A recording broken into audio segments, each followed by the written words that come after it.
नमस्ते सम्पूर्ण मित्रहरू, मेरो युट्युब च्यानलमा जोडिनुभएका साथ सपोर्ट दिइरहनुभएका सम्पूर्णलाई म आज चाहिँ पशुपतितिर घुमाउँदैछु है त।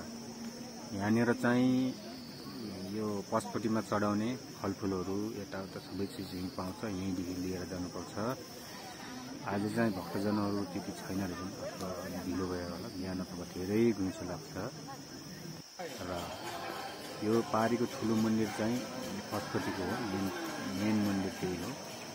यहाँ भक्तजनहरूको घुइँचो धेरै छ, हामी देख्न सक्छौँ। त्यहाँनिर र तलतिर एउटा स्टपलाई दाह संस्कार गरिराख्नु भएको छ, धुवा उडिरहेको छ।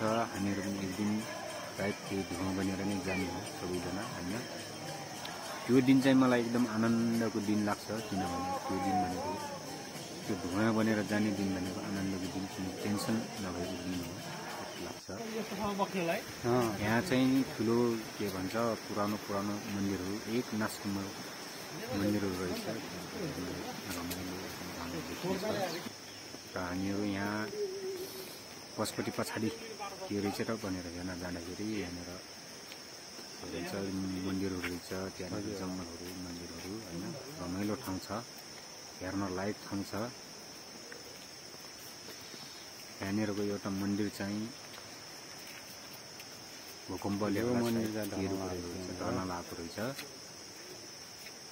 जो हामी तीनजना भएर घुमफिर भयो, यो चुटी रमाइलो भयो, साथीभाइसँग घुम्नुको मजै बेग्लै हुन्छ। नामखोला जस्तो रहेछ यो यहाँनिर।